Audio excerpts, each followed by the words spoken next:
I already have a choice to give it to. Good evening. Before we start this evening, I'd just like to say a couple things. 6 days ago, I had my left hip replaced, and so I'm not going to be doing a lot this evening. It's difficult for me to stand. Recorder Elam is basically going to be in charge of the council meeting this evening, and Hank, I apologize. She's going to be the one that is going to recognize you, and so I would typically be out front, but tonight I'm going to stay in the background. So at any rate, if you'll start us this evening, please. Good evening. Hunter Turner is going to lead us in the invocation. If everybody would stand.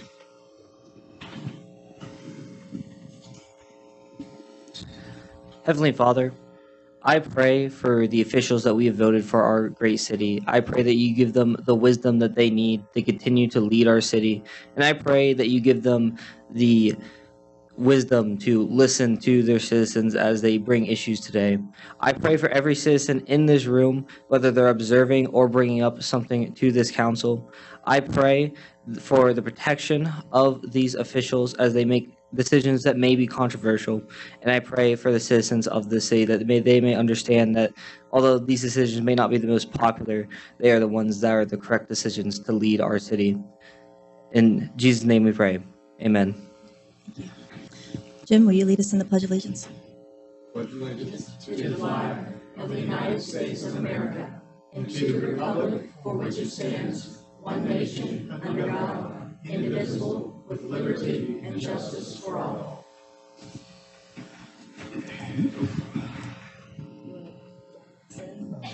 I'll give it to you. Just hold that. Okay. I'd like to call to order this regular session of Vienna City Council for May the 26th, 2022. Let the record reflect that I've taken roll that all members of council are present this evening with the exception of Councilman Azinger and Councilman Bibby. Having a quorum, we will proceed. The first item on our agenda this evening is the public forum. We have 5 people that have signed up to speak this evening. And so Mr. Warren Pisco will be first. And Warren, we have a cordless mic that we're going to give you. They like it to be so they can hear you. So if you would speak into that cordless mic, it should be on, Melissa. Do you pass these out? Sure you would. Yeah. Okay. Yeah, I've given you a letter, and I'm going to read parts of that from the letter. Warren, let me interrupt you for 1 second. Yes, sir. Because we have so many people signed up, I'd just like to remind everyone that you're permitted 5 minutes to speak. Oh, So great. I thought I had 3. No, we're going to give you 5. Okay. Hold it up nice and close to your mouth. Okay. All right. We're good. Okay, good. Yeah. Swimming has been a lifelong form of exercise ever since I had polio as a child. And I would like to make sure that the town pool is handicap friendly when it reopens. Before the ADA was passed, my sons were small and we lived in Connecticut. We were able to have evening swims as a family in the town pool. It was located inside of a grammar school and had a wheelchair accessible. That was very special to us, as we have not found such handicap and family-friendly facilities anywhere else we've lived. Vienna is planning to repair or replace the city pool, and this will require meeting the provisions of the ADA. Rather than just meeting the minimal standards of the ADA, a truly handicap-friendly pool should be built to meet the needs for people for the next 20 years.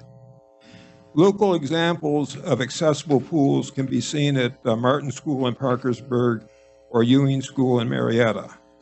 Handicap-friendly features are cheaper to add in the design stage than as a retrofit. To maximize usefulness, it's imperative that the plans be reviewed by people with different needs. This includes hearing, visually, and mobility impaired, gender nonconformities, as well as people who are working or using the pool, such as lifeguards, janitors, children, and adults.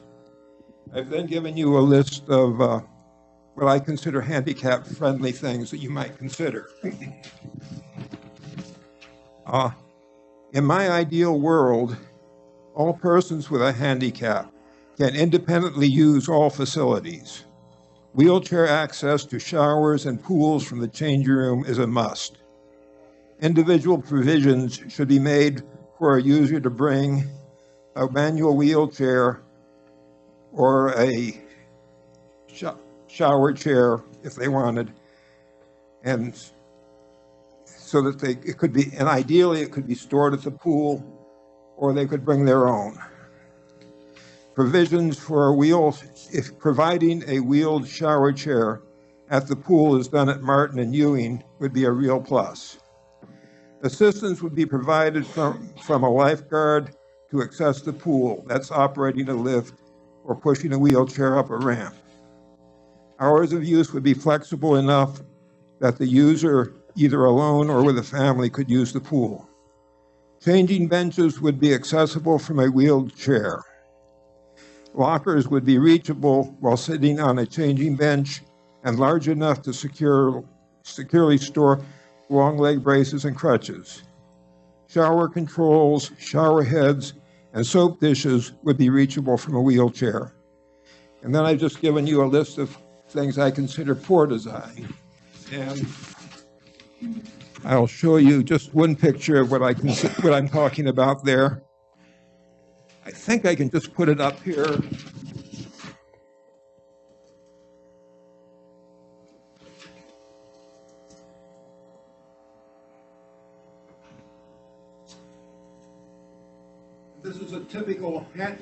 This is just a typical handicap accessible toilet, and you notice that it has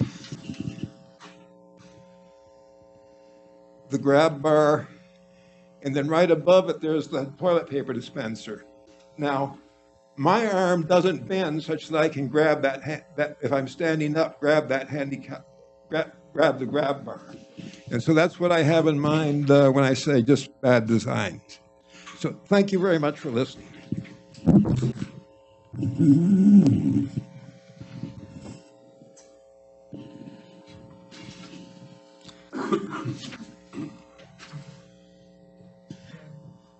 I was also looking at the picture up here, and I didn't see any access, either a lift or a ramp to get to the pool. Next up this evening is Judith Pisco.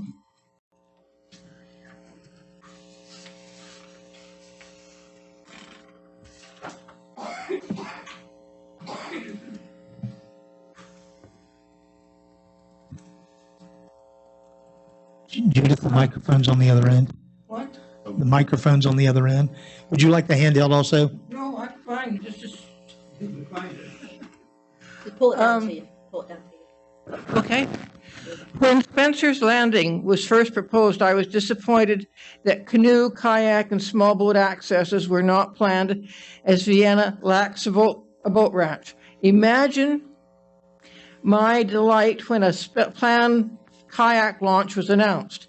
I was later disappointed when the council failed to approve the inclusion of Spencer's Landing in the park system. Now there's a rumor that the kayak launching site is being scrapped. Having a boat launch like Williamstown with parking, outhouses, simple changing rooms without water, and sites that food trucks could rent would be a tourist attraction for the city and a recreational opportunity for residents of the city.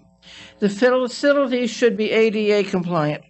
I hope that the council reconsiders and develops a public water access at the landing or some other site along the Ohio within town limits. As an aside, has the town considered installing a Frisbee golf course in one of its parks? People really enjoyed the one installed at Forkard Run in Ohio. I think I'm under my 5 minutes. Okay. I'll be happy to. Thank you. Thank you.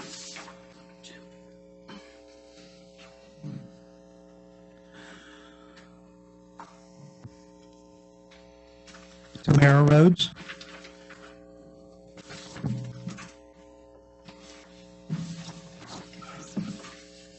Hi, my name is Tamara Rhodes, and I've been a resident of Vienna for over 30 years now. I have to say that I love this place. I love living in Vienna. Everything about it has always been a joy. Is that better? However, recently, there's been a lot that's happened that I've been disappointed in.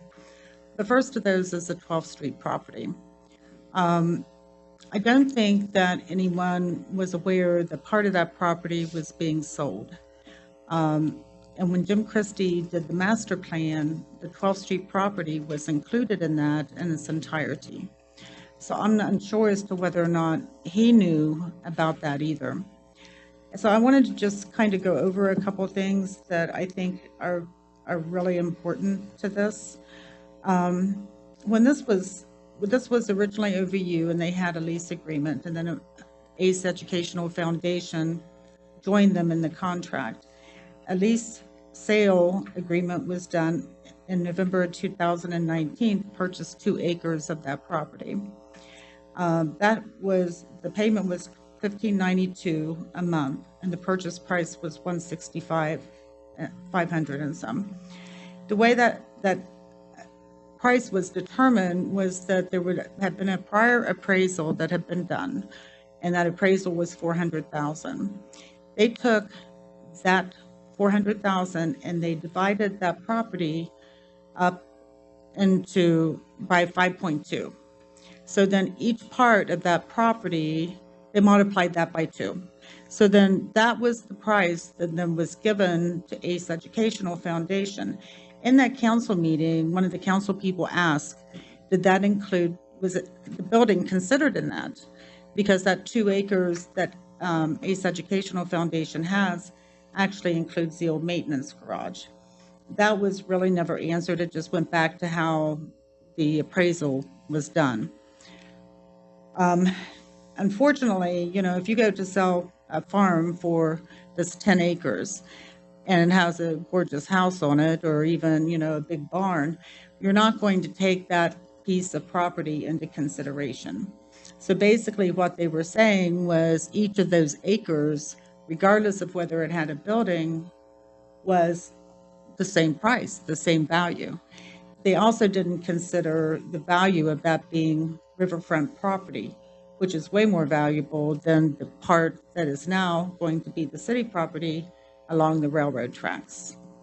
So basically, the only access we're going to have to that 12th Street property is at the end of the right-of-way. Brenda and I went to a event at the Vienna Indoor Aquaculture last Saturday, and it really was just a thing to get to know what they did, which is wonderful. They've got a great setup. However, when we were there, the person giving us a tour was Joseph Ritchie, and he is a partner, it was said in a previous meeting, with ACE Educational Foundation.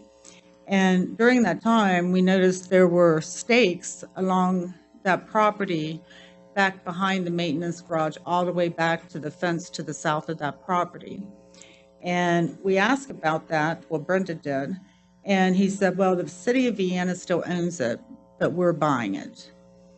So I'm unsure as to what is going on with that property, and I think it's really important for people to know. I wanted to say something else too. Back last August, there was a resolution for the mayor and the attorney to be able to take back that property and return it to the sole ownership of the city because of the arrearance of rent. At that time, the arrears were for July and August. This council meeting was August 26th. And the default agreement, or the lease agreement, says that if they're in the default, they need to have 30 days notice, and then the city can take action on that default. So I'm not sure why that never happened. Now, I don't know if that sale is going to a different party other than ACE Educational Foundation. But I would think that anything that needs to happen would need to come before this council for approval. And then in September 2020, there was an amendment and a forbearance of their rent due to COVID. And in that amendment, it says that after much consideration by the city, and then it allows a 1-year forbearance on any monthly payment. And then it says previously collected quarterly. So I have a question as to that as well, as to, I didn't see anything in any of the council meetings about a forbearance agreement. I didn't see that that came before council to be authorized.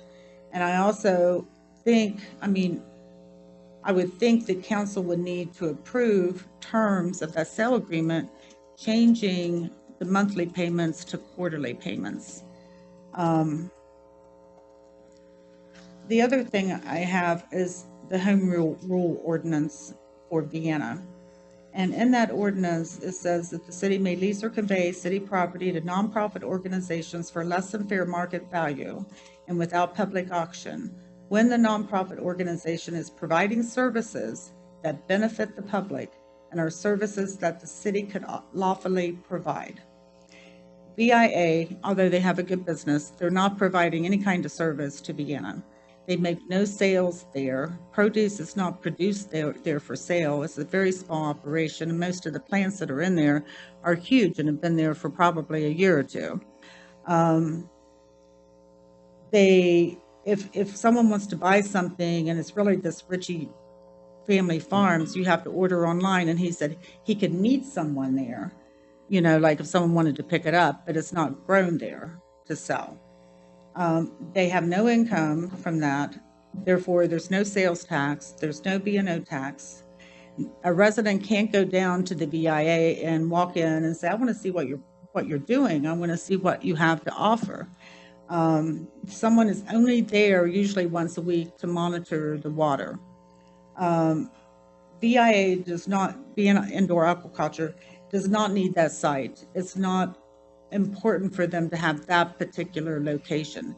That facility and what they're doing could actually be done anywhere that there would, and he even talked about how it wasn't the ideal setup because there's no natural light.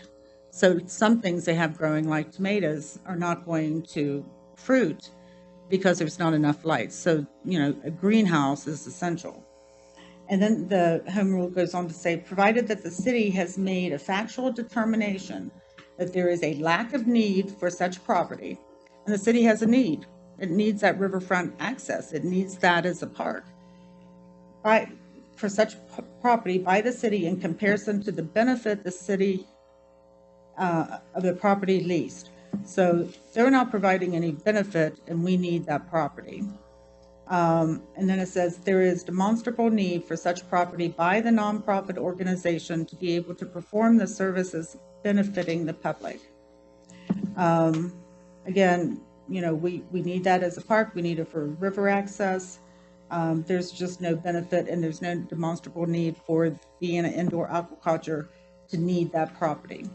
And then it goes on to say, in the event the nonprofit organization should cease to provide such services to the public, the property shall, by operation of law, revert and vest in the city, and such nonprofit organization shall thereafter have no right, title, or interest therein or thereto. So they're not providing a service, so really they don't have a vested interest in that property. And then the last part of that, it says, any lease, deed, or other instrument of property transfer executed pursuant to this section shall contain the reversion wording in subsection B, which is about it returning to the city. So, and note that clause is not in the land lease sale agreement with ACE. And I don't know what's going on with them now surveying and Ritchie Family Farms being there, and if the terms of that lease have changed because there's new owners or someone else in the mix of that. And by the way, Vienna Indoor Aquaculture is a corporation, and the officers of that are the same officers that are part of ACE Educational Foundation. All they did was change the name and set up another corporation, and they're continuing just as they were. The other thing is that many of the financials that I saw, there were many times they were in default, and many times that we could have taken that property back with the 30 days notice. The other thing I've got is just I want to read to you. So I have a lot of questions, and I would appreciate if sometime like next council meeting, someone can answer some of those questions that I have about that property and the public needs to know. Mrs. Rhodes, Ms. Rhodes, are you about done? Yeah, I was just going to read one more thing. That's fine. You're over time, but if you're, round up if you can. Okay, I appreciate it. This is in the West Virginia Code, and it's a declaration of legislative policy. And it goes on to, it says that it hereby finds and declares that public agencies in the state exist for the singular purpose of representing citizens of the state in governmental affairs, and it is therefore in the best interest of people of the state for the proceedings of public agencies to be conducted openly and with only few clearly defined exceptions. The legislature hereby further finds and declares that the citizens of the state do not yield their sovereignty to the governmental agencies that serve them. The people in delegating authority do not give their public servants the right to decide what is good for them to know and what is not good for them to know. The people insist on remaining informed so that they may retain control over the instruments of government created by them. So I would just like to say, keeping in line with that, I really would appreciate and be very thankful to have information about this property and what's been going on, what's going on, and what we can do to save it. I think that's a public need, is to save that property for a park, for recreation, for access. And I would be happy to help in any way that I could. If anyone needs me on a committee, I'll be there for you. If anyone wants me to do research, I'll do that. But I just really would love to see that stay with the city. I think it's very important. And I want to say thank you for your time. It's an honor to be here. Thank you.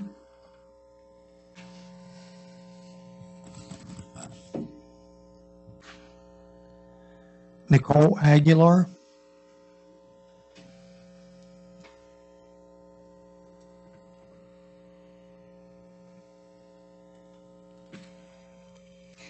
Hello, I live at 605 33rd Street, and I'm also a wife and a mother of 3 growing boys. Can you speak just a little closer, please? Yes. Okay, can you hear me? Okay, this is concerning the City of Vienna's ordinance on keeping livestock. It states that no person shall keep, raise, or maintain live hogs, chickens, cattle, sheep, or goats in any manner whatsoever within the city. I, along with other citizens of Vienna, want the ordinance to be amended to allow at least 2 hens. Currently, the whole country is experiencing economic inflation, and my husband's paycheck hasn't gotten any bigger. I personally have seen my weekly grocery bill double and sometimes triple if I'm not very careful and methodical about what I buy. There's no promise things will go back to the way they were. If anything, we are guaranteed it will only get worse, not better. Having a few backyard chickens that most likely won't even be seen from the road is the least of our problems. But having those egg-laying chickens will solve some of our problems. It won't fix everything, but it will give us some hope, some semblance of food security, and it will take away a little bit of the fear people are having concerning our economic problems. They won't have to be afraid if things really go sideways that their kids are going to starve. This ordinance was made in 1965. I wasn't around in 1965, but I know that times aren't the same. Like days gone by, World War I and II come into mind. These uncertain times where food security is becoming more volatile and food factories are mysteriously catching fire. Last I read, 20 here in the States, and no, that's not normal. We urban dwellers should once again be encouraged to be more self-reliant. We should be encouraged to have small vegetable gardens and small manageable livestock such as chickens. I'm not asking to set off alarm bells or make people think the situation is more dire than it is, but we are doing a great disservice to ourselves and others if we completely ignore what our own eyes and wallets can see. We need to prepare ourselves with steps like amending the livestock ordinance and give the citizens of Vienna more ways to supplement the already occurring and coming deficiencies in our food systems. Lastly, aside from economic reasons, chickens make great pets. Taking care of chickens is arguably just as easy as taking care of dogs. They eat less, they make less waste, and they're quieter, and they provide us with a form of nutrition. In addition, more and more children are suffering from allergies these days. I personally have a son who is allergic to fur.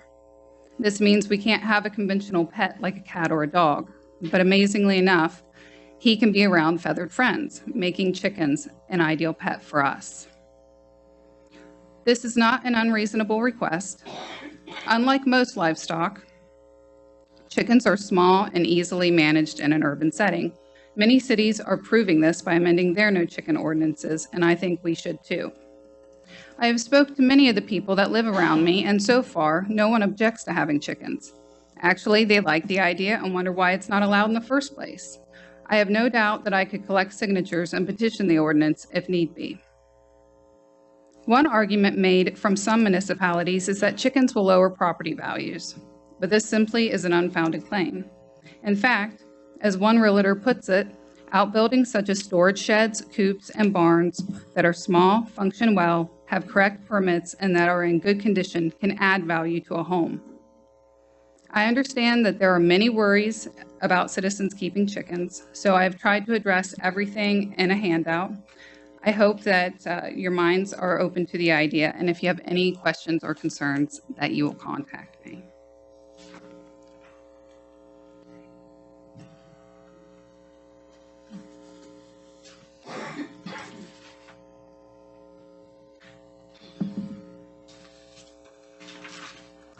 Brenda Powell.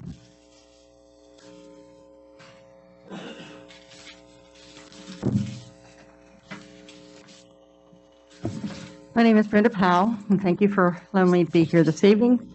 I want to say thank you to the residents of Vienna that have come forward and spoke to council. And as far as the chickens, I'm with you.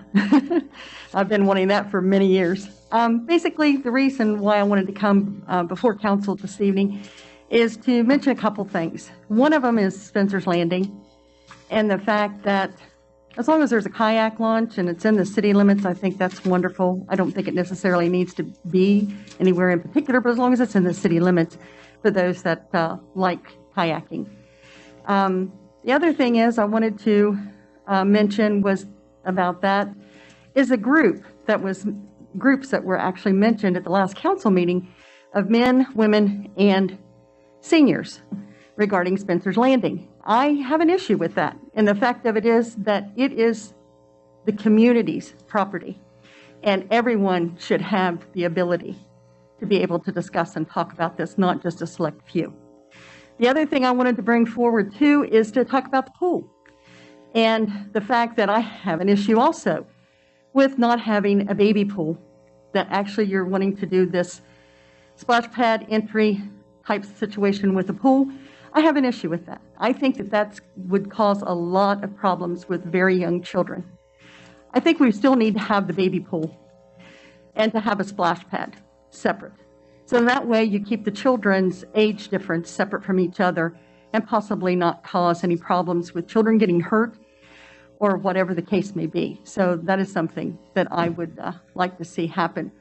The other thing is speaking about the entry for the pool for the handicapped and for the things that they need at the pool, they need those things also. And they need to, I suggest that while the pool is not functioning, that's closed down and that you're going to be doing work on it, possibly put a ramp, access to the pool for those handicapped that can get down into it. I think I've mentioned that before and even presented a picture at one time of a metal one, for that access. So I hope that things will be considered all the way around for everybody within the community for their needs or their comments and what they have to say with what's going on with what's being planned currently with the things in the city. Thank you so much.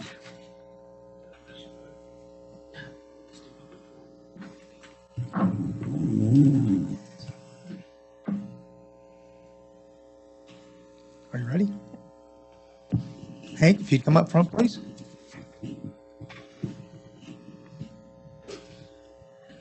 Hey, Teresa. Can you please take a picture? All right, my first question is, how tall are you? 6'5". 6'5". I always have to ask tall people how tall they are. Hi, I'm Melissa. Thanks for being here. So this is Hank Poole. I want to introduce him. Henry William Poole, more commonly known as Hank, is the 16-year-old son of William Poole II, and they reside in Vienna. Many of you may be familiar with Hank as an Elvis tribute artist. have anything for us tonight? No. Okay. I didn't tell you to be prepared. Who started performing at age 6 and has won awards both nationally and internationally. Hank is very active in the choir at St. John's United Methodist Church, also located in Vienna, along with several other activities.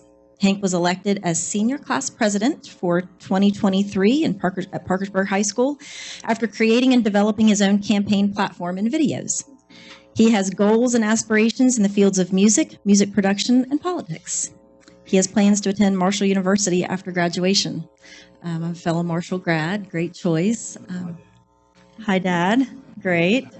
Nice, great. And I'm glad you're here to see, how city council works and everything. Is this your first time here? Second time, okay. And I'm going to interview you here for a second. Is that okay?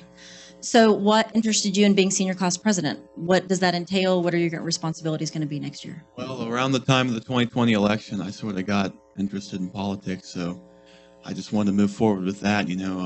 I plan to get involved in, the federal level, and once my career in music kind of settles down. And then when it comes to next year, basically the things I'm in charge of, it's the all-night party and homecoming, color day. So basically a lot of fundraising. So maybe I'll even get to come back here when it comes to that. And I want to do a few extra things like some music festivals because we have a lot of bands at PHS. So just events like that. And I'm pretty popular right now with everyone. So I have enough support, I think, to get all that done adequately. So excellent. Well, leadership's a big deal, and we're glad that you're jumping in, and good luck to you. Thanks for being here.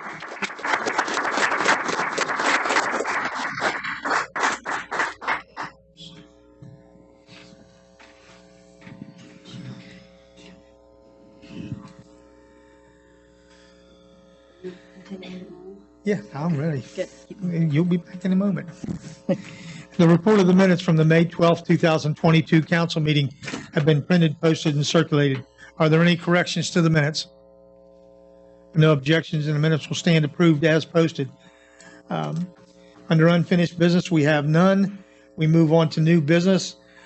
We go back to you for our update. Yeah, so Jackson Poole, a lot happening behind the scenes and things that aren't happening at the pool itself. The RFQ packet, or the announcement for the request for qualifications, has been in the paper. It's also been sent to I think about 10 firms. We've had several request that, so we've had a really good response so far. They have until I believe it was June 2nd to get that back into us. So we just have to kind of give that time to work out there in the community. And so that groundwork has been laid. An interview team has been assembled. So it has been determined that it is best and most efficient to do the RFQ interviews with those firms with a smaller team.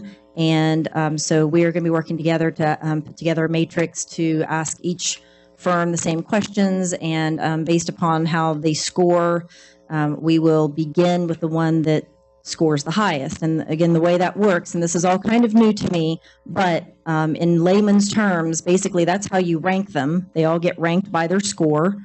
And then you start with that first one. And if they come back and they just are outrageously priced, then you go to the next one. And so that just gives you your order of who you do business with. And once you find that one that meets your needs and you can pay for it and all those things, when everything measures up and fits together, then that's who we'll officially go with.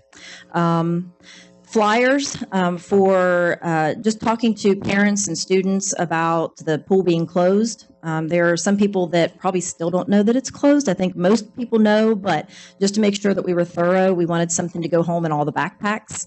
So I deliver about 1,300 flyers to our 4 Vienna schools today. And so they are going in the backpacks today and tomorrow. It just tells them, yes, the pool is closed. It will be back next year. Tells them about the transit authority that has decided to do the shuttle from the community building to Parkersburg City Park Pool, and talks about the program that the YMCA is doing. It's called the Hangout. And it also refers them to our Facebook page to get information on the summer fun weekends that Linda organizes. So those are going out. They are also being put on the school Facebook pages, also our city Facebook page and our city website. So we're trying to kind of saturate the area with just that information. We're still very much in the beginning phases of design ideas and all of that. So nothing is set in stone. It's still all a big conversation. We still need a lot of input that is really going to help us. We want to create this pool that is going to be able to serve everybody the best possible way we can. So, so far so good. It's rolling along. So I encourage everybody, let's continue to stay positive about this. I think we're rocking it right now, and yeah, we're in a time crunch, but let's do it. So, as long as we keep that, push behind it, I think we can do it. So, appreciate the support. One of the concerns that Mr. Pisco spoke about was the handicap accessibility, and I think it's important to know that when the engineering firm is selected that will help us through this project, that one of the things that is going to be required is that they have a pool contractor to be part of the team that works with them. Would you care to elaborate on that? In what way? I'm trying to. Well, the concerns that he has, if we have a professional pool contractor that comes in, they will be well versed on all of the items that you've brought to light, Warren. And I have to say, I agree with you with the picture that you put up there. Until you've been in a wheelchair or you've been in a compromised situation, we take a lot of things for granted. Okay. And I think that's where we need the big picture here. Yeah. And you're right. So we will have, top-notch experts working on this. We're not going to have to do anything. We'll make sure, there's no reason why we can't have facilities that make sense for everybody. Anytime you go in a restroom, I usually feel bad if, all the regular stalls are taken and the handicap's the only one available, but why not make them all available to everybody, and it could suit several different needs, so it doesn't have to necessarily be specifically designated for certain abilities. Anybody could walk into any of them and have the service that they need. So yeah, we are going to do this right, and we're going to have the right people on it and get a lot of good input. So continue to talk about it, and if people have more constructive insight that is really going to help us as we start digging into these designs, please send them our way. Okay. All right. Any questions from council on the update? Oh, Tom. Yes, sir, Tom. Being a slow learner, I don't completely understand. Say we interview 5 people and the top score is 93 and the next one's 91 and so on. If the guy with the 93, who determines whether the cost is outrageous or not? You couldn't ask me because I don't know much about pools. But it's a 2-step process. The RFQ goes out and it asks any engineering firm that is interested in working with us on this project to submit the qualifications that they have. The matrix will define what we're looking for. How many engineers are you going to assign to this project? How close are you to us? Have you built pools before? We want to make sure that you have the things that we're looking for, because in our area, in West Virginia, there are a tremendous amount of engineering firms that are top notch. And so the RFQ basically says, yes, we specialize, or we have people that specialize in what you're looking for. At that point, you determine by the matrix which one you think is the best. At that point, then you bring them in, you interview them, and you say to them, what is it going to cost for us to hire you? And the reason for that is that's the way the rules are set up. It's not us. Okay. I understand that part. But if a guy comes in and says, I'll do this job for you for $1 million, well, that may be a little pricey for us. So if we say to you, look, we can't afford you, your rates are too high, then we drop down to the next firm that was qualified, and then we ask them, and if their rates are, reasonable, then that's where we go. This is technically a professional service. It's like lawyers. You can find a lawyer that will work for $10 an hour, and you can find one that'll work for $1,000 an hour. Okay?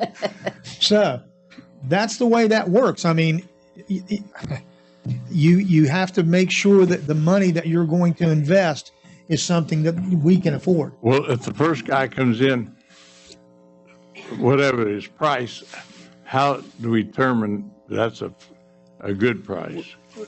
You can't ask price until once you select a firm. It's a ridiculous way to do it, but that's the way it works. All right. Now, when you say that, what would happen is we would come back and say, okay, we don't have any money set aside to pay for this engineering study. So we're going to come back and we're going to say that Russ's engineering firm is willing to do this for us for $50,000. And then council's going to have to do a budget revision to approve that. If we come back and say that Melissa's engineering firm wants $1 million to do this, that's a huge discrepancy right there. Okay?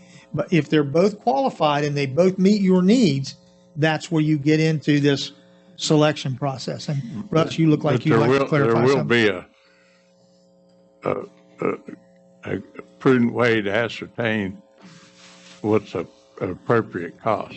Yeah, what you're doing is you design a matrix. A matrix is a way to score the different engineering firms. So the whole idea of the RFQ for engineering services is set out by West Virginia statute.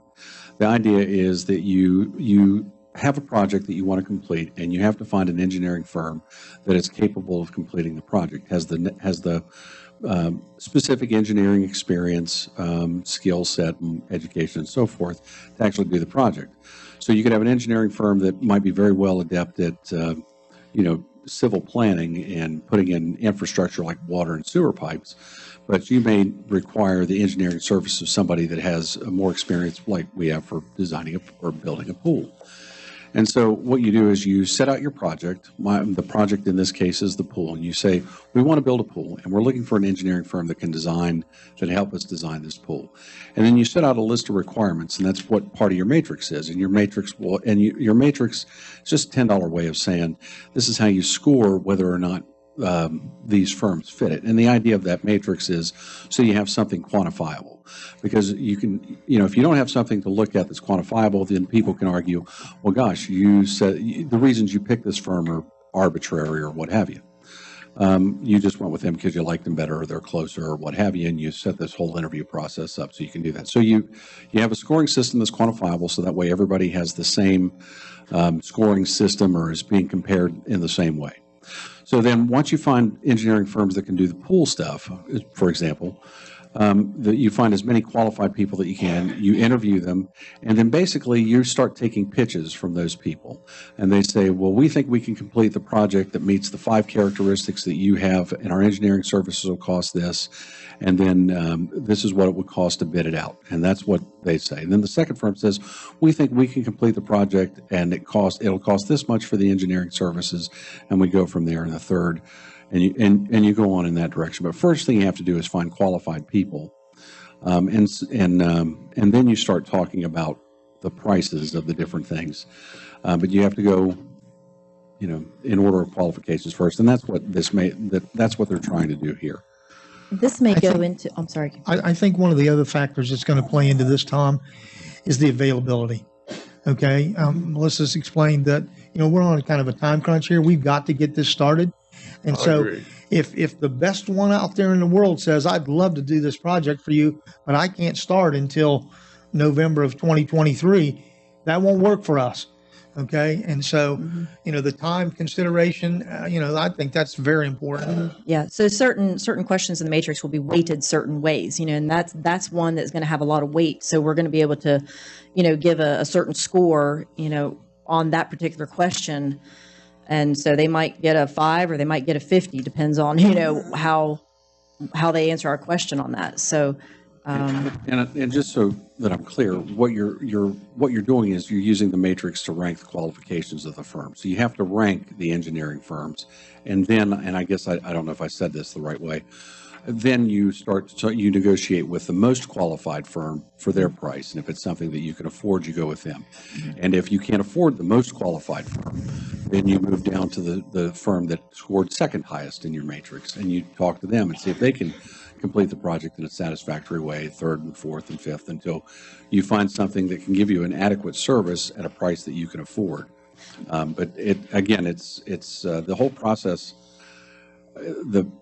The way it's conducted is outlined by West Virginia Code. The city doesn't have really a choice in how the process is to be conducted.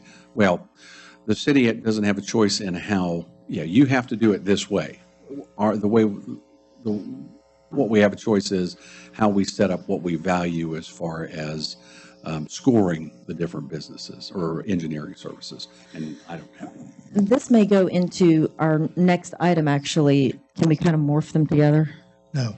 Oh, Okay. got it. Any more questions before we move on? Tom, Should we have an engineer as a consultant when we're for what? doing these rankings? Oh, no. No, that would, it'll be us. Okay. I don't know much about engineering. Yeah. Okay. Anything else?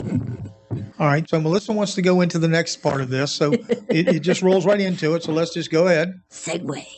All right. So the clarification, I think maybe what you're also looking for, Tom, is like the next step. Okay. So we've done that. Now we're talking about price. And so at last time's meeting, last time, there was talk about needing to go before budget and finance and that kind of thing. And Russ and I talked, and we kind of tried to figure out timeline if that's, I don't say if that's necessary, but I would like you to speak to that a little bit more about, so that conversation comes back to council to start talking about money and how much and what the details are that firm, whoever we have chosen as that first one, the one that ranks the highest, then they send us their proposal and says this per hour, this for the project, this for the engineering study, and then we as council will be discussing that. Is that correct? Yeah, I think this goes. You asked me the question about how the budget and finance interacts with council, the Budget and Finance Committee. Excuse me. Budget and Finance Committee is not something that was set up by ordinance, so you can't look to a specific code provision. It's not something that's governed by the state. It's one of those things that the city of Vienna has set up for itself over the years in order to try to efficiently carry out the business of the city.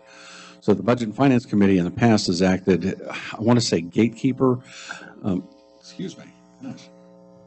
has acted as gatekeeper to some degree, but it has another function, and that is to make sure that all of the things that are brought before it are completed before they come to council. So it's like a second layer of, I don't want to say oversight. Now, that said, it's council's budget, council's city, it's council's job to administer the money that the taxpayers have given the city.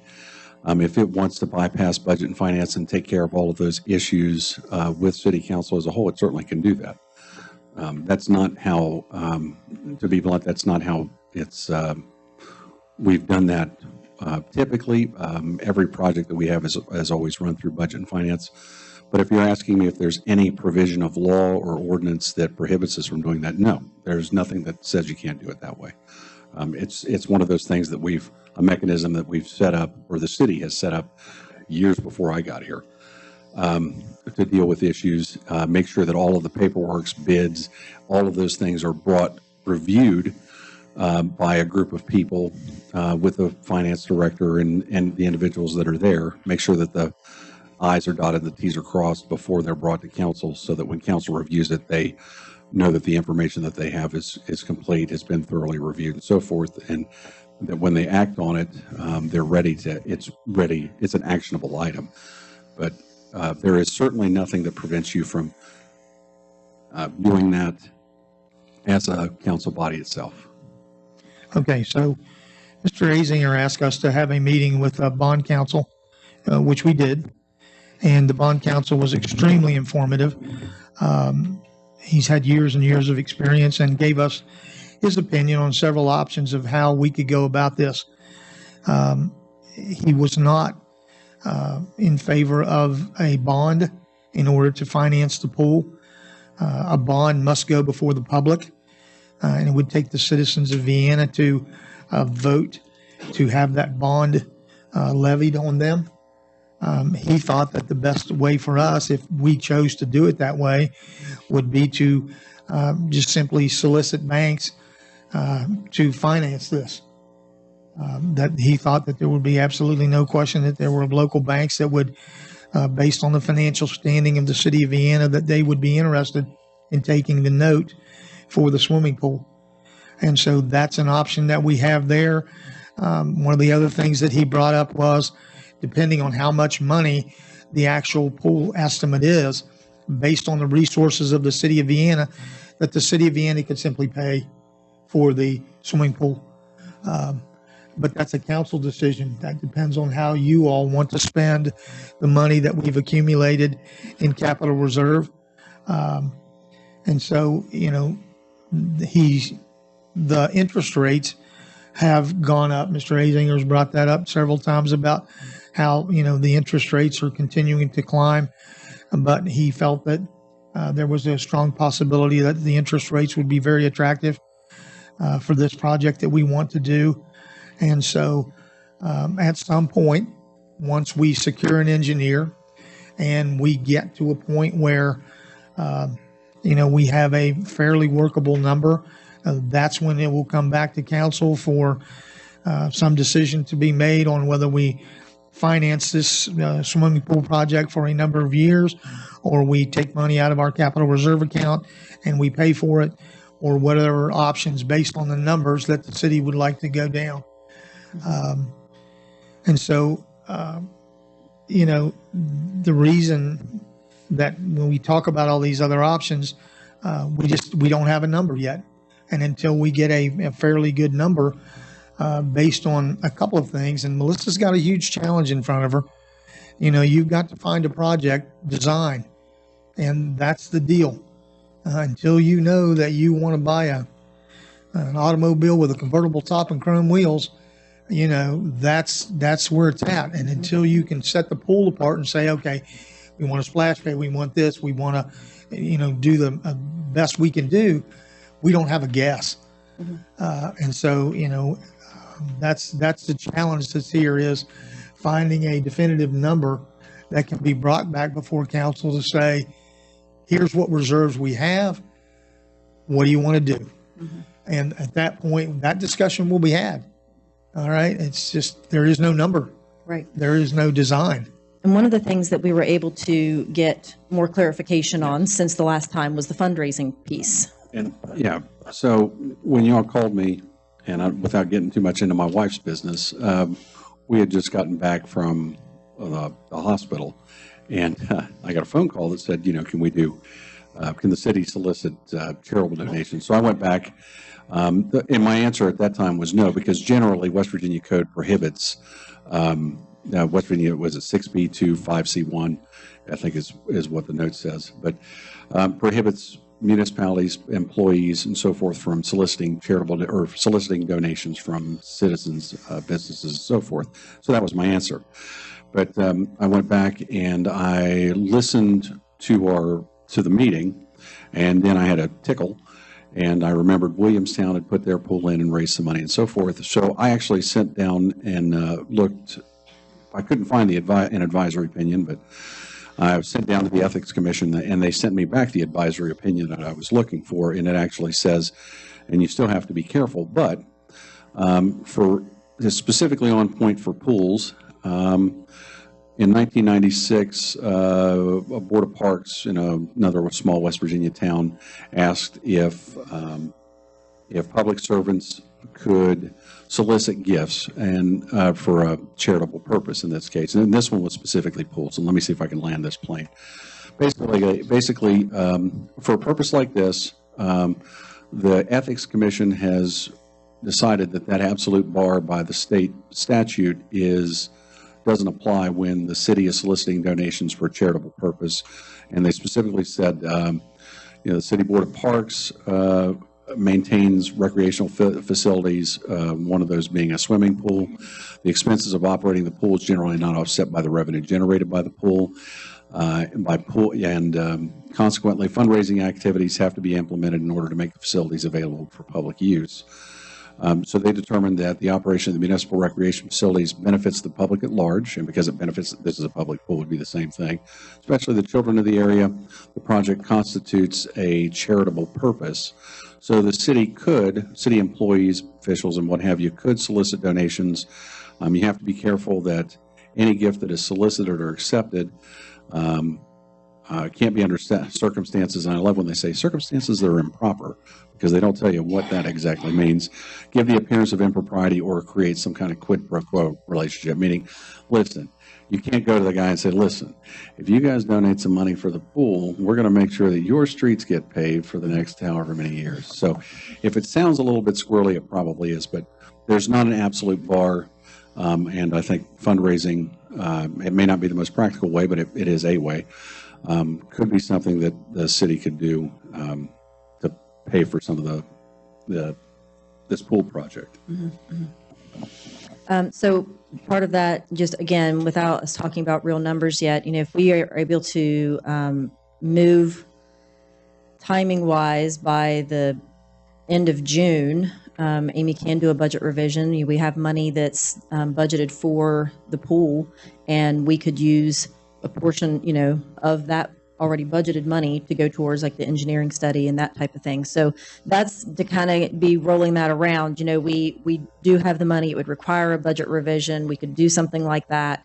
And then when we start getting into our other options, like financing and maybe putting a little bit out of capital reserves so that we don't have to finance as much, and then piggyback that with fundraising that is going to help that money not come directly out of the city's pocket, will help. So that's the direction that we're kind of going. So continue to stay tuned.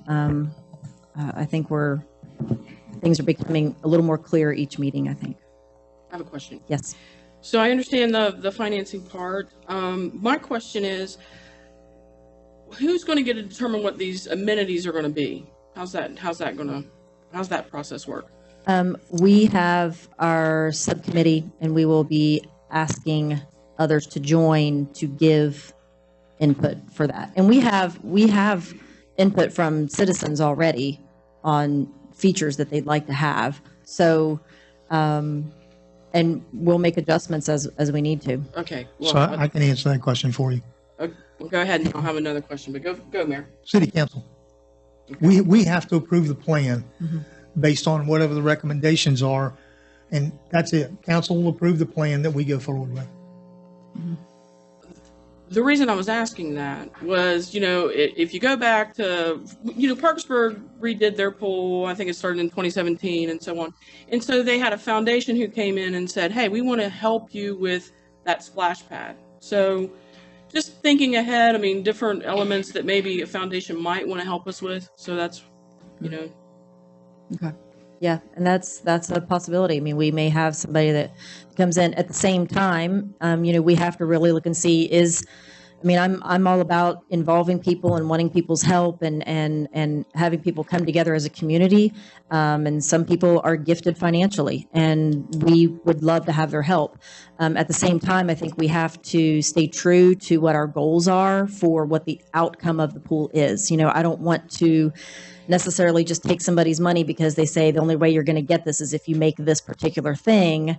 Well, if that particular thing doesn't serve us in the way we want to be served, if it's not, coming together fully. So, there's just pieces to put together. I think we need to be true to our objectives and our goals for how we want to serve our citizens, knowing that it could look different ways. And if we can do a good job of casting that vision for foundations and people like that want to come on board, they may say, I love what you've got. I want in, and that would be great. Okay, because, I'm glad that you clarified to council, because like Mrs. Powell brought up a baby pool that, we don't want to miss that part. There are lots of young families and they want to need that. they need that. So what I'm saying is, I'm just curious about what the input is going to be with council, and we're listening to the citizens, not a situation where we just come to council and it's like, oh, okay, you need to decide the money part. And, you know, well, we're not going to have a baby pool. Maybe we're not. I don't know. But I just want to make sure that we're meeting the needs of the community. Yeah. There's some discussion that's going around happening with that. Okay. Yeah. We'll make sure all that happens. We need, I mean, if we make something that nobody likes, it doesn't help anybody. So, I mean, we need to have positive feedback and constructive feedback from everybody. Right, that not everybody can use. So that's our end goal, and so we don't want to miss that mark. Anything else? All right, then we'll move on. Staying right with Mrs. Elam, Spencer's Landing planning. Tell us about your visit to Jackson Middle School. Yeah, it was great. There were a few people that live streamed it, so if you haven't had a chance to check that out, it was a really good presentation. There were 3 students that spoke to us. They were part of a larger team of people that had worked on Spencer's Landing ideas in the fall. So the big takeaway that I got from them was simple is more. The more defined and the more specific you get with certain amenities, the more in a box you are. And they talked about all these like good ideas that floated around, and they're like, yeah, but if we do that, then that means you can't do that, or, you know, whatever. So they really kept coming back to a pavilion structure where you could have gatherings, you could have events, you could have weddings, you could have picnics, and it'd be kind of a hub for whatever event is happening down there. And so I thought they were really on the right track. They gave a lot of great information. So I would encourage you to find those live streams, and if you need help finding them, ask us. But they talked about being adaptive, the need to be adaptive, the need to be flexible. And so I really liked that concept, saying, again, kind of like what we're doing at the pool. How many people are we putting ourselves in a box, and how many people are we talking about serving with this thing? Would that be really cool? Yes, but is it going to turn off more people than it's going to, bring down there? So I really enjoyed it. There were a few others that were there. Councilwoman Williams was there. There were a few citizens from the community that were there, and Mr. Knopfsinger was there. And so I appreciated their input and asked them to continue to send us more ideas. I think those kids are to be congratulated for all the work they did. We went up and went through some of the classes previously with them. This was not something that they took lightly. It was a class project, and they were great. I mean, and that's one of the nicest presentations that I've ever seen, and they were great. I mean, they really took an interest in that. So I'm very pleased with the input that they've given us. Yeah, same here. And what were your takeaways? I'm just going to ask. Yeah, no, those students really blew me away. They had great ideas, and exactly what you said, kind of simple is best at this point, and they recognized the need for water and sewer being the biggest thing that has to happen before anything else happens there. So, and I think part of that's going to get addressed when we do the First Avenue project. So that's encouraging, and they were just a great bunch of kids and really put a lot of thought into it, and I appreciated it. Earlier, one of the comments that was made was about, the groups that have been meeting. It's very interesting because we've been through 3 of the groups now. Almost every one of the groups is making the same suggestions. I think there's a consensus that's being formed of what really fits. Now, as always, there's going to be something that's off, out there, but that's what we're looking for. But for the majority of these things, I do believe that there's a consensus that's building, that's forming, that I think that we can work with.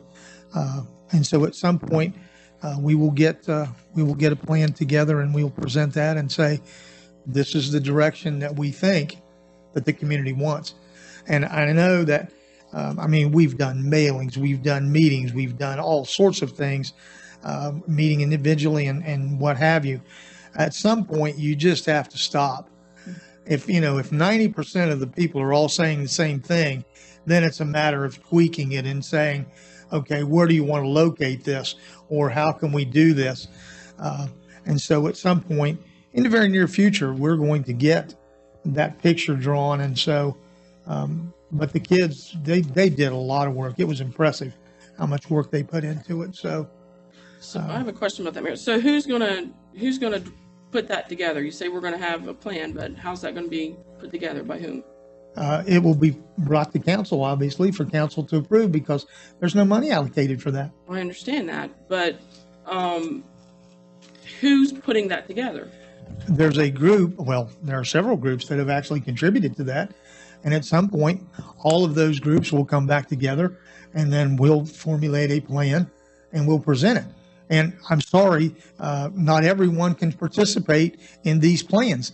We can listen to comments and what have you, but my gosh, if we do that, this thing will last forever. Well, I'd like to be on one of those groups. For whatever reason, as much interest that I show in this project, I'm not on these groups. And so volunteering right here. Okay. All right. And I have another question about Spencer's Landing, because I got a phone call from a resident a couple days ago concerned about the hole that's getting filled in. Exactly how much dirt is going in that hole, and how far are you going up with that, et cetera? Craig? The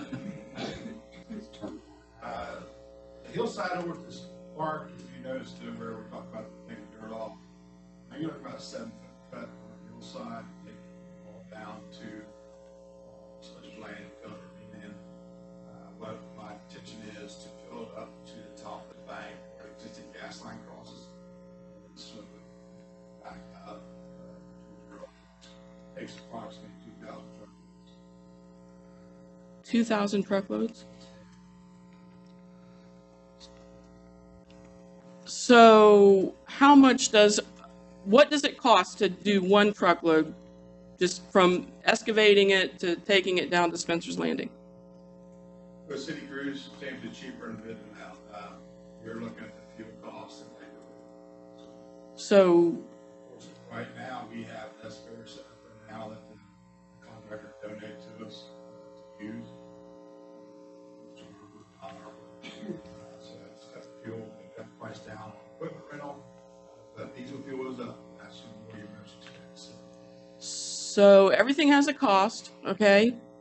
So yeah, we all know about fuel, but you still have to pay your employees. So I know you have a number in mind, and to $50, $5,000. What is it? I'm looking at a rate, broke it out manpower wise. We have currently 4 trucks running, 25 trucks today. So manpower, four guys drive the trucks, 1 guy running the excavator, also 1 guy running the dozer, which is kind of like me. I'm going to that since I'm going to do it. You're looking at approximately 4 weeks, 5 days a week. Okay, my math's not all that great. Give me a ballpark. Yes. Average rate of hourly pay is $15 an hour. So. No. How much is it going to cost to move 2,000? I don't really think it's. I'm speaking. How much is it going to cost to? Craig, I know that you're not prepared to give an answer for that. Point. And it's unfair that you get caught in these situations where these questions are asked. If you'll do some calculations and get back to us, that would be great. I don't want you to guess. Obviously, if you do, we're going to get a guess. So, all right. It's one of those situations where that hole needs to be filled in. If we pave it, That will be the underlayment when we put the materials on top of it for the kayak launch. And so please prepare us a number for that, if you would, please. All right? Can I ask a question in regards to that? No, you may not. It's about, No, as soon as Kim gets done, then you can do whatever you want, Chris. But Okay. Kim, please. Thank you. I apologize. So it seems clear, and I apologize for putting you on the spot about a number, but it seems that this is going to be a pretty significant number, and this needs to come before council, because whether or not, gas isn't free, there's an expenditure there, labor's not free, and, we have, see what I'm saying? That this has been a problem. This should have gone through council for us to have some decision making here. And so that's why I'm asking for that. And I will look forward to that number. I guess my frustration with this entire process is, from one side, we want to get rid of the hillside so we can build better facilities. We're all for that. We've been trying to get that done for years. And the other thing is, I get grief because it looks so ugly down there. And so now we're trying to make it look very presentable and do this. And, I just wish that someone would either make up their mind and say, hey, leave the hillside alone, or don't fix the hole that's down there, because Craig's got a lot of things to do with his guys. And it's an in-house project that we can do and get it done very economically. But this back and forth of not knowing whether we're going to take the hillside out, whether we're going to fill in the hole, whether we're going to do this, it's very frustrating. All right? That's not my issue. My issue is about money. That's what I'm getting at. And that's what is not clear. It's opaque.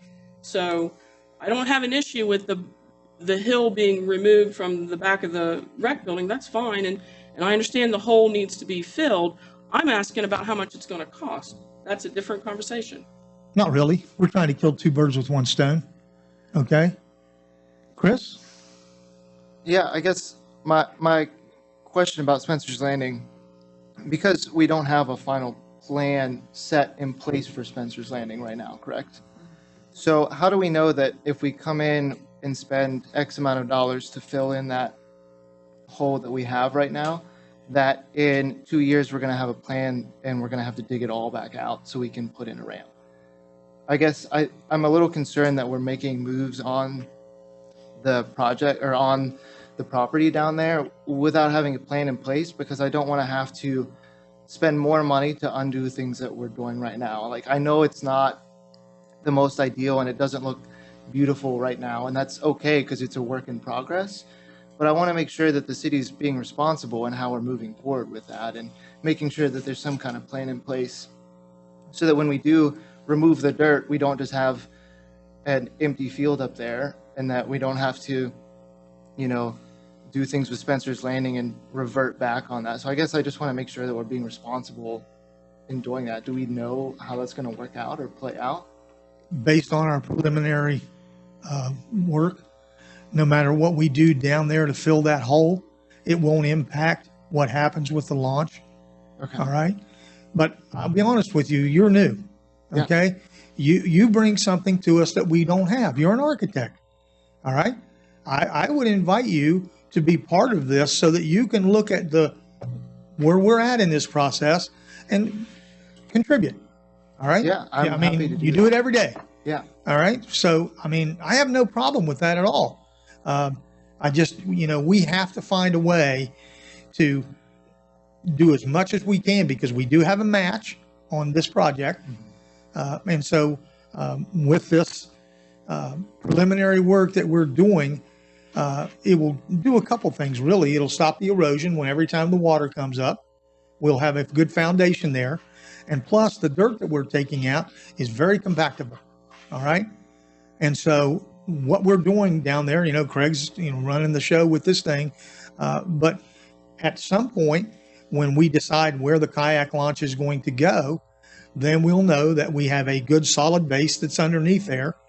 And then we can go in and, we'll pave it, we'll put grindings in, we'll do whatever the recommendation is, and then we'll move forward. All right. It's just one of those things where, we're trying to kill two birds with one stone, because we need to lower the height of that hill behind the baseball fields, and we have a place to put it. Yeah, I guess I just want to make sure that we know that we actually want to kill both of those birds before we do. That's all I'm asking. So, Okay. and I would love to help out in any way with that I can and make sure that. We'll make sure you get the opportunity. Yeah. Okay. Sign me up. All right. I have a question, Kim, just to clarify. Here's how I'm interpreting what you're asking. If I'm wrong, help me out. Okay. Are you asking, by asking about how much money it is and that kind of thing, are you thinking, is that, I know that you like to follow the numbers. Are you trying to figure out where it's coming out of the budget? Because our budget is set and every dollar has a name and it belongs in a certain column. And you're trying to figure out, okay, if these guys weren't doing this, what would they be doing? But because they're doing this, is it still coming out of the same pot as if they were doing what they would normally be doing? Or is it coming out of a separate pot? Is that kind of what you're asking? I'm trying to decide, get a feel for if this is you more trying to figure out as kind of the caretakers of the budget and all things financial, if that's how you're trying to sort it out. Is that Well, where I'm you're trying to going sort with out a it? couple different things. First of all, we have to be good stewards of the taxpayer dollars. And this process has not been, it's like pulling teeth to get any information about this.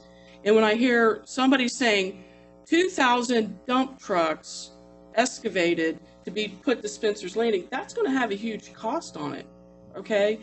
And these kinds of, we're not being good stewards of the taxpayers' money if we don't know how much that's going to cost. So that really offends me that we're not having those conversations. And I don't, we just need to be transparent. And unfortunately, a couple months ago when we had a resolution and it failed, that council really needed to be informed and be told what's going to happen. And we have to, know what's going on there, and that failed. This is why I asked for that resolution to be put on there, because clearly we cannot have 2 people, maybe 3 people in this project making these decisions when there's a monetary value to it and council has no say in it. Okay, so I that's a big red flag for me, and I don't like that. Mr. Azinger. And Craig going to figure out how much Yes. each truckload of dirt cost, and then we'll multiply that by 200, and we'll find out real quick. 2,000. Absolutely. 2,000? 2,000. Ooh. Yeah. We'll get you a number, Tom. Well, that's the purpose, right? Yes, it is. Absolutely. And if you want it done and you're okay with spending the money, then we'll finish the project. And if you're not, then we'll park the trucks and we'll move on to other projects. It's not like Craig's guys aren't busy every day. But that's all we have to do. Yes, sir. It is. Okay. Anything else? I'll actually get you a consist from a local contractor too. Good. Well, knowing is one thing, and then approving is something else, and that's what I get back to, is there's no process for that. All right. So we move on to item number 4 this evening. The discussion of the 12th Street pump and the 28th Street storm drainage. Craig, that's yours. Come on, Mike. To the line. He's- no. Yes, sir.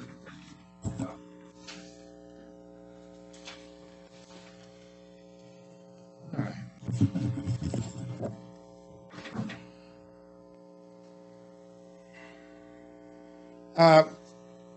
Give you guys an update. We discussed this in utility board, our last meeting. You guys hear me okay?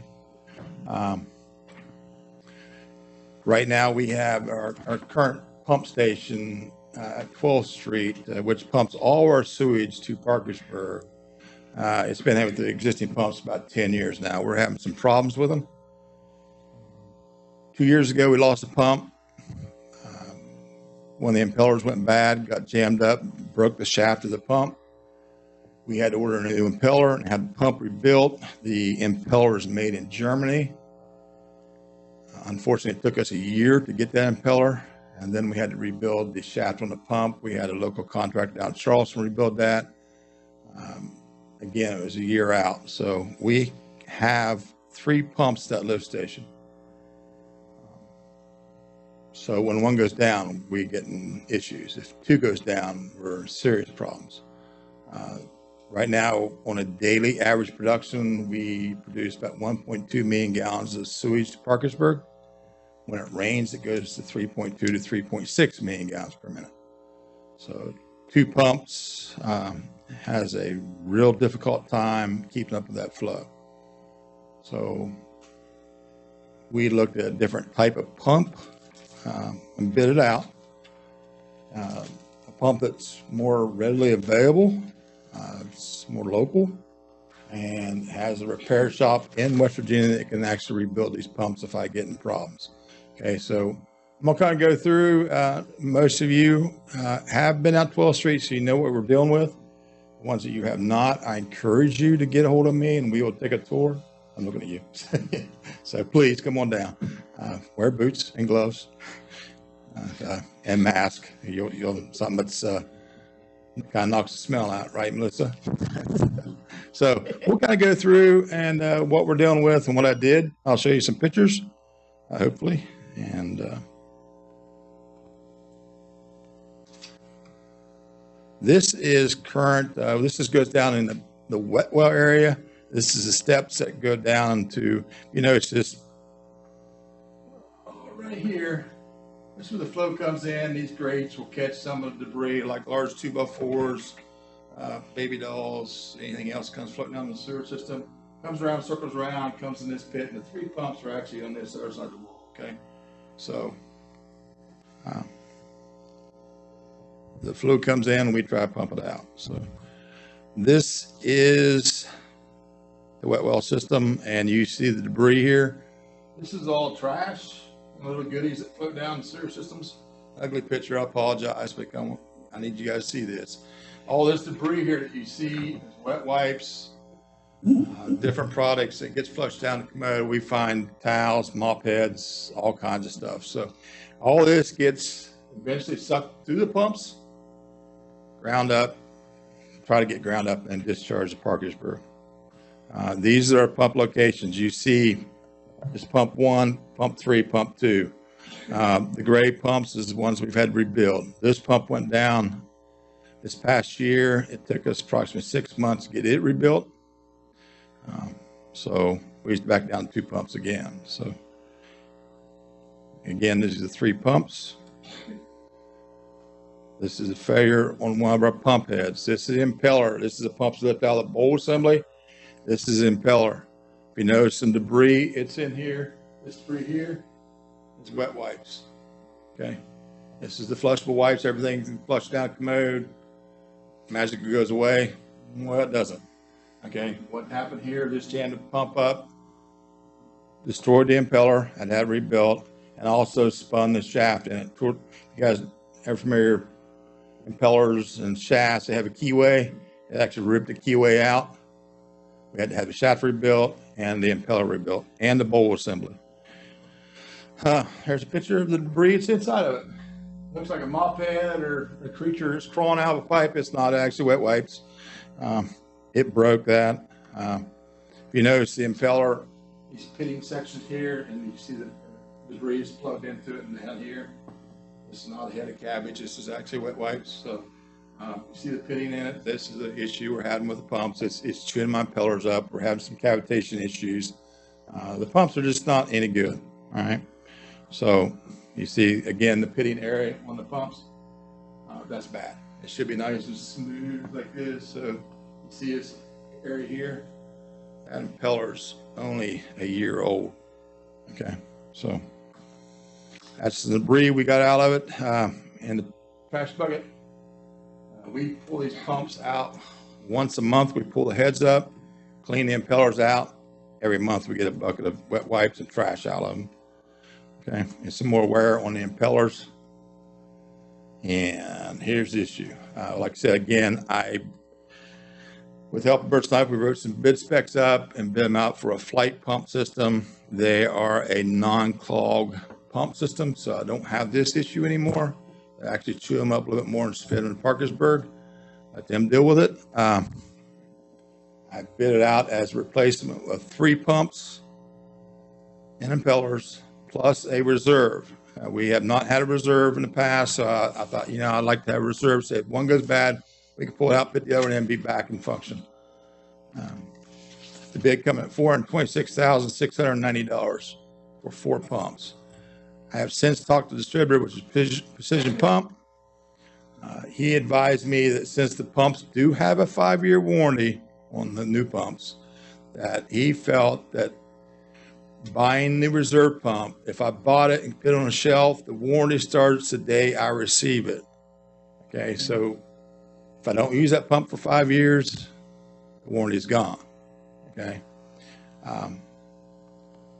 So I'd elected to go back and say, okay, let's just do the 3 pumps with the upgraded piping in that particular area, which comes in at $334,690. Now, the reason I'm here, I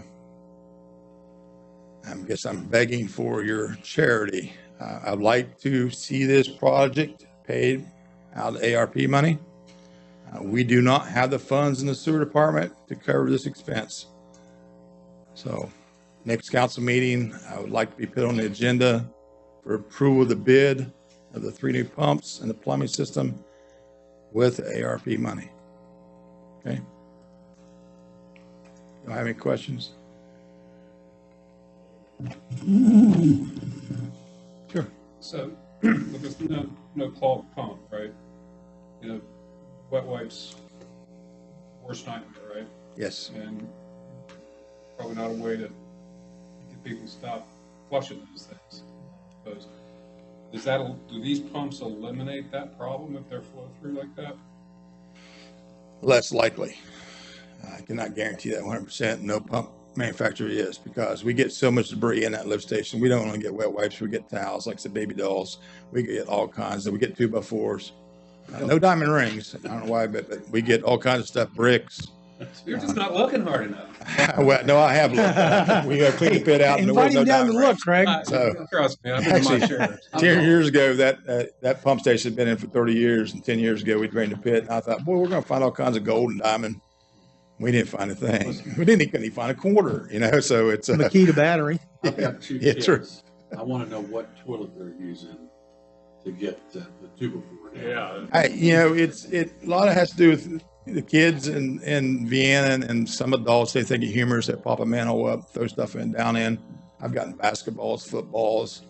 I have saved them for you, Russ, so we'll let you use them. Please disinfect before you use them. But we get all kinds of products in the sewer plant. All right. And Yeah, Melissa. if you all have any questions, please, we can answer the questions on those. It's it's a pretty straightforward thing. Like I said, again, if you all haven't toured the sewer facility, please come. Get a hold of me. I'll take you down. I'll show you the whole system. Not only the sewer system, but the water system.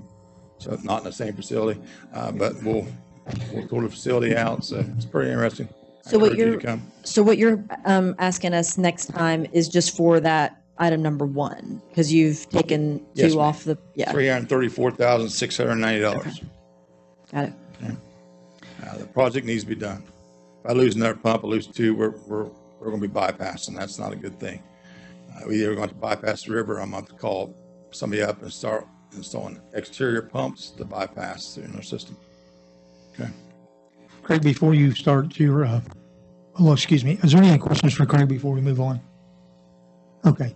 Before you start your presentation with Mike, because I know that's going to take a few minutes, we're going to take a quick break. Sure. Give All right. Mike time to So set up. we'll be back in 5 minutes. All right. All right.